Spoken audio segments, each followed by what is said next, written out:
There was a man around here many years ago, drove real fast but talked real slow. They say he sipped moonshine laced with mountain snow. He was the legend of Ingle Hollow. Born in a small house down by the creek, a big strapping cuss, not mild nor meek. He had to drive real fast just to make ends meet. He was the legend of Ingle Hollow. He drove the Iron Horse to a victory or two, beating Curtis, Little Joe, and Fireball too. Those ghosts of yesterday still haunt this old hollow, but the legend lives on, building champions of tomorrow. He's the legend of Ingle Hollow.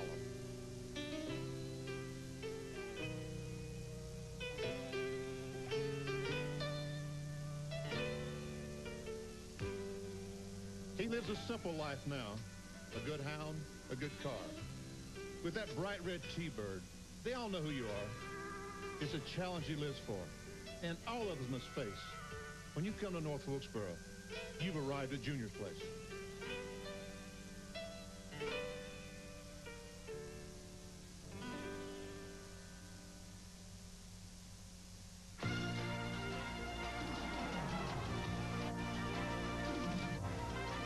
ESPN, the world's leader in motorsports coverage, presents Speed World. Today from North Wilkesboro Speedway in North Carolina, it's the Tyson Holly Farms 400 Winston Cup race. It's an overcast day here, but we're in for some exciting action. Race number 25 of the 29 race season. And good afternoon, everybody. I'm Bob Jenkins. Welcome to North Wilkesboro. This, of course, is the home track of the legendary Junior Johnson. He has recorded 18 wins here on this racetrack as a car owner. As a matter of fact, he has 2 wins as a driver at this facility. His current driver, Jeff Bodine, is 329 points behind the leader in Winston Cup points in 3rd position. Dale Earnhardt just 16 behind the leader, Mark Martin. Now, Junior's current driver is Jeff Bodine. He'll start way back in 19th position today because he blew his qualifying engine during practice. But this is a track that you can be very aggressive on to get to the front. Right, Jerry Punch? You certainly can, Bob. You can be very aggressive at this racetrack. It's the final short track race of the year. If you're a graduate of the framming and bamming and bumping and grinding school of short track racing, you love Wilkesboro Speedway. You get a chance to slam fenders and rub bumpers. But if you're in the Winston Cup point battle, you got to be very careful. Remember, 1 year ago, final lap, Dale Earnhardt in turn 1, Ricky Rudd and Earnhardt come together.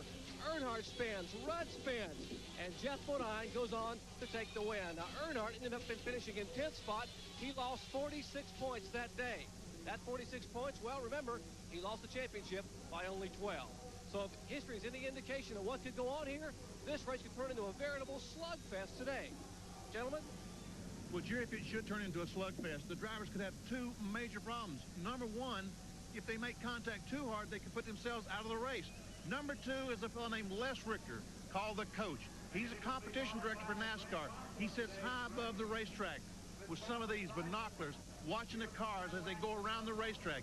If he sees contact that he feels like is maybe not necessary, Ned, those drivers could have a serious problem. Yes, they could, and the problem could be this black flag given to them, which is a consultation flag, means that they got to come in to talk to one of the NASCAR officials. And last week, NASCAR invoked the penalty rule, first time in quite a while. Jimmy Spencer was a victim of it. He and Ernie Irvin made contact on the racetrack, so he was penalized 5 laps. A little later on, Sterling Marlin, trying to get a lap back from Bill Elliott, bumped him, spun him. Well, he was taken in for a 5-lap penalty as well. And his car owner, Billy Hagan, got a little upset about the situation. But that penalty box is certainly something that could be invoked here this afternoon. Well, Ned, I can almost guarantee you that this guy right here, Mark Martin, will not wind up in the penalty box because he's a smart driver. He knows when to be aggressive, when not to be aggressive. That's evidenced by the fact that he's finished on the lead lap 21 out of 24 races. Remarkable. And Mark, with all the beating and banging that's going to be going on out there this afternoon, you really have to play it smart, don't you? Well, if the car's working good, we'll be as aggressive as anyone. If it's not working good, we'll do what we can to fix it. You know, we're here to race. We're going to try to take this Folgers car to victory lane. There you have it from Mark Martin. He says he will be aggressive if he has to and if he has the car to do it. But, you know, the road to a championship, I think, is one more up here in the head for a smart driver. Holly Farms 400 from North Wilkesboro Speedway in North Carolina. Let's take a look now at the starting lineup for today's race. On the pole with a speed of 116.387. His second pole of the year in the peak antifreeze Pontiac number 42, Kyle Petty. Outside of row number 1, the current leader in Winston Cup points, Mark Martin, the number 6 Folgers Valvoline Ford. In the second row, it's number 94, Sterling Marlin in the Sunoco Oldsmobile. Outside the second row, his best start ever, the Citgo Ford, number 21, driven by Dale Jarrett. In the third row, it's Terry Labonte in the Skoal Classic Oldsmobile car number 1. Outside will be Alan Kowicki from Greenfield, Wisconsin, and the number 7 Xerox Antifreeze Ford. Starting 7th is Bill Elliott from Dawsonville, Georgia, in the number 9 Coors Melling Ford. Then the GM Goodwrench Chevrolet number 3, driven by Dale Earnhardt from Kannapolis, North Carolina. Starting 9th is Ken Schrader in the Kodiak Chevrolet number 25. Outside the 5th row is Michael Waltrip from Owensboro, Kentucky, in the Country Time Maxwell House Pontiac car number 30. Then it's Darrell Waltrip in car number 17, the Tide Chevrolet. In 12th starting position, Brett Bodine, who won here in the spring in the Quaker State Buick number 26. As you take a look at the rest of the starting lineup, we will be going green in just one more lap. 400 laps of competition here in the Tyson Holly Farms 400, the final short track race of 1990. And this racetrack, Bob, can be a real challenge. A lot of laps were spent yesterday afternoon in practice, and everyone trying to get their cars dialed in just right. And this is a tough track to get dialed in right. There you see that 6 drivers tried but failed to make this event, including Tommy Kendall, who wanted to make this his debut on an oval in Winston Cup competition. Didn't qualify fast enough.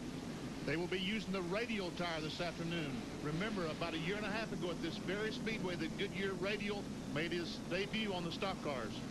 They added 3,100 seats here, and still there isn't a seat to be had anywhere. A sellout crowd getting set for the 25th race of the Winston Cup season in 1990 as Kyle Petty leads them off turn number 4, looking for a green flag, and the green is out. Here we go.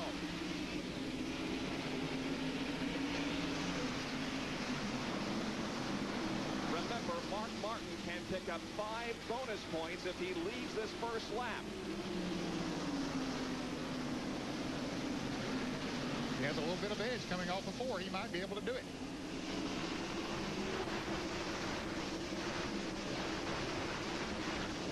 Mark Martin does lead lap number 1, but now here comes Kyle Petty on the inside, who was the pole sitter. Sterling Marlin and Dale Jarrett right there. Also a car spins. That's Davey Allison off of turn number 2 into the grass on the backstretch. Let's see if it brings out a caution flag. No indication of that yet. Davey Allison is getting the car headed in the right direction, and no caution flag. Kyle Petty now leads, however, and Sterling Marlin has gone to second. Mark Martin, who led lap number 1, is back to third. As here comes Terry Labonte. He and Alan Kowicki battle side by side. Mark Martin got his 5 bonus points he wanted so badly. Remember last week at Martinsville, he started on the pole and did not get his bonus points until like 400 laps into the race. That's right. The Rusty Wallace, who was outside pole sitter for that race, led the first lap and denied Mark those points. But now Mark has the 5 extra bonus points as we're watching Dale Earnhardt try to move his way through traffic in 5th position. Earnhardt started 8th and has already moved up to 5th. No big surprise. Everybody knew that he would make a move pretty quickly. We're inside Dale Jarrett's Citgo Ford. That is the Alan Kowicki and Dale Earnhardt cars just ahead. And Terry Labonte, is the 4th car up in front, has gotten by Mark Martin, is now running 3rd. Here comes Brett Bodine in the number 26 car. He's side by side with Bill Elliott in the first turn, and the side cam working on Brett Bodine's car. And a spin in turn 2. Derek Cope involved. And NASCAR officials once again watch closely, and this time a yellow flag will come out. Cope couldn't get the car headed in the right direction before the field came around, so the yellow flag flies for the first time here at North Wilkesboro as Derek Cope is spun in turn 2. There is Kyle Petty coming around to take the caution flag for the first time. Yeah, the caution flag came out right behind him, but he slowed down. Sterling Marlin 2nd, Terry Labonte 3rd, Mark Martin 4th, and Dale Earnhardt is 5th at the Tyson Holly Farms 400.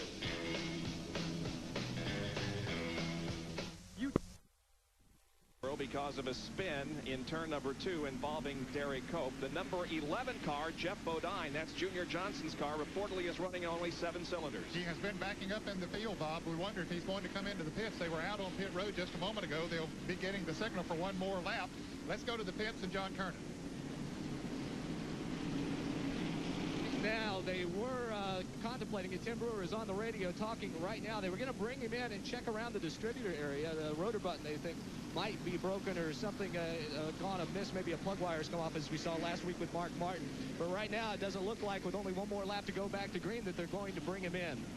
Okay, so Jeff Bodine is going to stay out there as the indication is given to the field. They'll get the green next time around. Of course, they would have not had much time to work on the car. They would have only had time really to get the hood up and take a look at it before the green would be coming out. So they want a little bit more time than that. There's Junior Johnson in deep concentration, perhaps listening to a conversation between crew chief Tim Brewer and the driver Jeff Bodine. The pace car pulls off the track, Bob, and we're ready to go racing again. Indeed we are. Here comes Kyle Petty to take the green flag and the resumption of this race. Green flag comes out on lap number 10. Back to racing.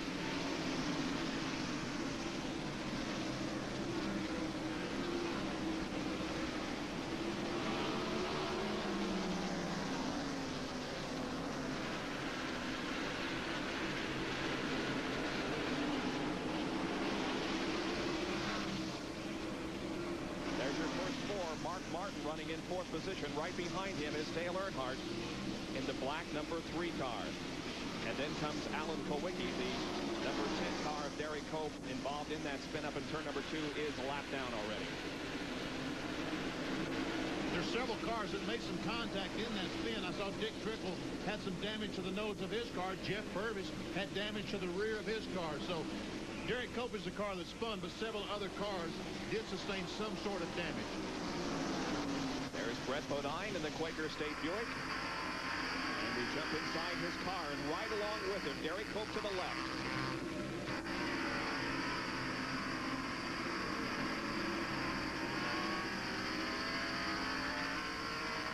This is a 5/8-mile racetrack, and you actually go uphill when you go down the backstretch and then downhill down the front stretch. Let me tell you, you better not forget which straightaway you're on, because if you get going down the front and forget that you're on the front. Trouble up in turn 4. Morgan Shepherd has spun against the wall in the Motorcraft Ford. No caution. He was completely against the wall, but he gets the car down and gets it going again. The left rear tire is flat on that automobile. No caution. Race resumes despite the fact that Morgan Shepherd spun in turn 4. Well, I thought the left rear tire was flat, but it sure looks like he's going pretty good speed. Inside Dale Jarrett's car once again. That's Ken Schrader just ahead of him, the Kodiak Chevrolet. Yes, Schrader just got by, and Dale's car not handling too good. It doesn't look like he's moving back from his 4th starting position. Once again, an excellent qualifying performance from Dale Jarrett. His best ever in a Winston Cup race. Let's go for more on Mr. Jerry Punch. Well, indeed, Dale Jarrett is trying to ride a bucking Bronco right now. They've had a problem all weekend with the car being loose, even when he qualified, but he had a great qualifying effort, as you said. The car right now is pushing very badly for Jarrett.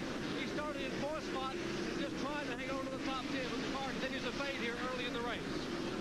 So Dale Jarrett trying to hang on. Meanwhile, there's a good race up front for 2nd position as Terry Labonte goes to the high side of Sterling Marlin in the 4th turn, looking for 2nd spot. Kyle Petty continuing to lead this race. Sterling Marlin. Oh, and here is Rick Mask. Oh, and Harry Gant is collected right on the main straightaway at the start-finish line. Gant absolutely had nowhere to go when Mask started spinning coming off of turn 4. And Gant ran right into him. Now both of them have their cars moving as the leaders look at this. And Terry Labonte runs right into Rick Mask. The hole closed up. Harry started down the track and Mask started up the track, and the hole closed in for Terry Labonte. He had nowhere to go. I can't believe this. That is an unbelievable situation, and probably Terry Labonte got the worst end of this deal. Here it is again. Well, here's how it started happening. Rick Mast in the car number 98 down on the inside taps the car number 8 of Bobby Hillen a little bit, and it sends Mast around. He overcorrects right directly in front of Harry Gant. They hit head on. You can see other cars scrambling to get by, but the caution comes out at that point. But see, the leaders had already gone by the start-finish line, and that's why we see they come around now to get the yellow flag, and the hole absolutely closes up. Unbelievable. And Terry Labonte's car is stopped down here below us, as is Harry Gant's. Here it is again. Now, watch Mast go up the track and Gant down the track, and the hole close up for Terry. We see Harry is trying to get away from the outside retaining wall. Now, Mast is backing up. Labonte has no place to go. Nowhere to go. You know, last week, fellas, we saw 2 Rick Hendrick cars crash together. Here are the 2 Jackson Brothers cars, the only 2 they have, and they have crashed together here on the front straightaway. John Kernan down in the Junior Johnson pit. Well, this is an opportune moment for Tim Brewer and the crew to take a look under the hood. They're checking the distributor cap to make sure that all the coil wires are in place. Jeff refires the engine now. They have got a chance to look at it without him losing the light. And we'll have to wait and see if they got it fixed. In any case, Bodine back on the racetrack as they continue to clean up the debris here on the front straightaway. There is Terry Labonte, and he is unhappy, to say the least. And he was certainly a victim of circumstances. He was running in 3rd position and perhaps had thoughts of having his best finish of the entire year when something happened here on the main straightaway. So the top 10 now show that Kyle Petty remains in the lead of this Holly Farms 400 from North Wilkesboro, North Carolina. We'll be back with more after this.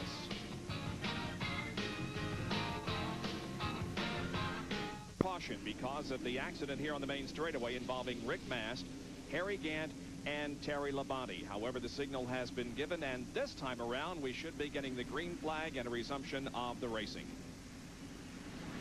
You see Morgan Shepherd down on the inside in the red and white 15, and right behind him the orange and white 10 car of Derek Cope.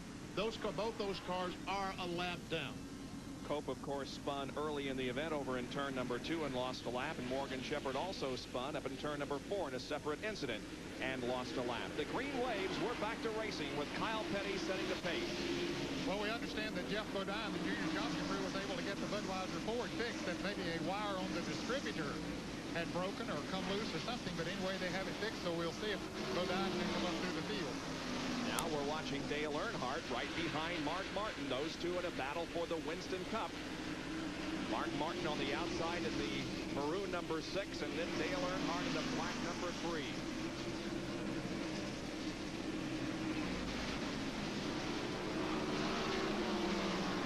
They're battling for 3rd position. Derek Cope in there, but he again is a lap car.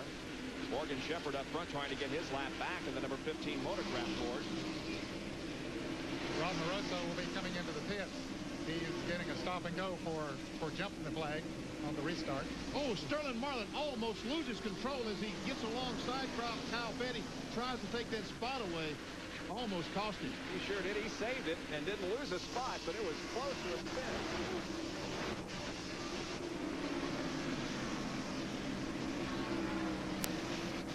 Bill Elliott on the outside of Ken Schrader in car number 25 trying to move up. This is the 11th and 12th positions here. Elliott's car seems to be pushing up a little bit in the turns. He's been going very wide even when he was running in single file. So that gave Schrader the opportunity to move down on the inside. They're running side by side now. Schrader gets the measure of him, or it looks like, going into turn 3. Now he comes back up on the outside, but I believe Schrader has it. Here comes Darrell Waltrip in the Tide Chevrolet. Waltrip has 9 wins at this racetrack. Good battle here. The 5 of Ricky Rupp, the 27 of Rusty Wallace going at it. Boy, they're fender to fender and wheel to wheel. Very close as they come off of turn 2 and head up the backstretch into turn 3. They touch. Oh, they sure do touch. The shot from inside Ricky Rudd's car. Nothing has changed. They go back down in turn 1 and 2, still side by side. Now looking back at them from Brett Bodine's perspective.